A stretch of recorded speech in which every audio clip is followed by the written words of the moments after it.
Come take a ride. Butterfly wings, we're soaring high. Feel the flow, let's touch. 5, 4, 3, 2, 1, go!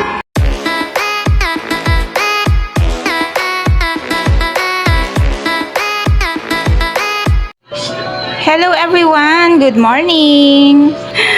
Welcome back muli sa ating munting channel. This is Weng BTE, ang inyong host. Ayan. So, yan guys. Meron tayo ditong mga ingredients ulit para sa ating lulutuin ngayong tanghalian na to. Ayan. Ang ating main ingredient ay ang gulay na are. Ayan. Si broccoli. Medyo nag-brown na yung iba. Pero fresh pa to. Chinap na. Tapos, na-chop na siya. Tapos, ayan. Yung mga tangkay nung ano. Since malambot naman siya, binalatan lang. Tinanggalan lang ng balat. And hinalo. So, walang nasayang. Konti lang yung nabawas. Mga ganyan lang dun sa tangkay. Ganyan lang kahaba yung nabawas dun sa tangkay. So, the rest, kasama sa lulutuin. O, diba? So, yan ang ating broccoli. Tapos, meron tayo ditong garlic. Tapos, ang ating onion. Meron tayo ditong konting soy sauce. Pang ano lang, konting toyo, pang palasa, konti. Meron tayo ditong yung ating mahiwagang black pepper. Tinatawanan ako ng apo ko. Tapos, yung ating oyster sauce. Ang ating Worcestershire sauce. Ayan. So, yan. Asan yung ating panggisa? Yung ating panggisa ay nandun po. Wait lang. Papakita ko rin sa inyo. So, ito yung ating mga ingredients na ating lulutuin. Saglit lang naman tong lutuin, guys. Ito yung ating beef. Beef kasi to. Na ang part niya ay yung beef na ang tawag dito, pang beef steak na beef. Tapos beef steak cut ko siya. So yan, pinapakuluan lang kasi medyo may pagka ano siya, medyo matigas ba. Alam niyo naman ang beef, di ba? So yan, pakuluan lang muna. Tapos may ingredients na rin yan. Paminta, bawang sibuyas. Yan, tapos ayan, mamaya igigisa dun sa ano, sa yun yung panggisa natin, itong beef na to. Ayan, painit na ng mantika, guys. Nahan lang natin yung apoy at sunog na.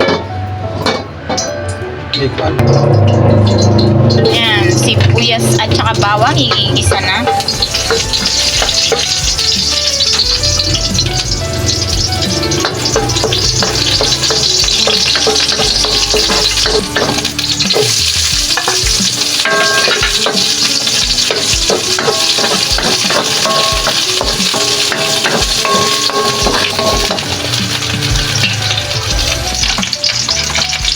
Lagay na tayo nung ating baka.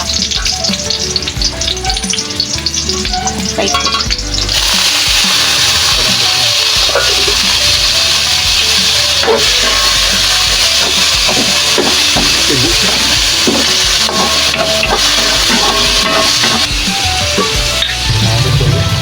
Ayan, yung toyo. Ang ating toyo ay nilagay na rin. Lagay na natin yung ibang ingredients. Worcestershire sauce at yung ating oyster sauce. Ayan, gisa lang natin siya. Ayan yung baka kanina, guys, na pinakuluan. Pero matigas kahit ang tagal lang napakuluan. Siguro matanda na yung baka nito.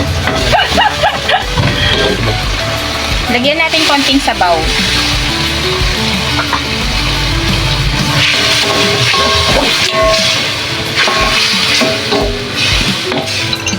So, ito hindi naman na matagal pakuliin kasi malambot na. Joke lang yung matigas pa. Malambot na siya actually yung baka natin. So, nilagyan natin ng cornstarch para pampalapot. Yan. Bago natin ilagay yung ating gulay. Yan na yung ating si broccoli. Etong broccoli pala natin na to, na-steam na siya. So, tingnan nyo naman. Ano na, luto na yan, yung broccoli. So, ano na lang, halo-halo na lang konti yan. Ihalo-haluin para lang umabsorb yung sauce nung ating ginisang baka dun sa gulay. Tapos, ready to ano na yan. Hindi na siya matagal masyadong nakasalang. Kasi nga, malambot na yung baka and then, naka-steam na yung ating broccoli. Mas maganda kasi kapag ini-steam lang yung broccoli para hindi siya ma-overcook. So, yan. Dagdagan lang ng sabaw para may sauce siyang konti. And then, additional seasoning para magkalasa. Yung broccoli actually, pwede rin naman siyang naka-steam lang. And then, yun na. Sausaw lang siya sa sauce na ready-made. Hindi naman ready-made.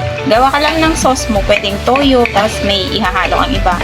Toyo with konting sugar. Pwede mong lagyan ng konting Worcestershire sauce. Yan. Kasi yung broccoli, kahit anong sauce ilagay mo, masarap. Guys, ready for serving na ang ating beef broccoli. Parang inano lang siya, ini-stir fry. Kasi yun nga, luto naman na yung baka and then yung ating broccoli mismo. Tikman natin. Kinamay. Ha? Init.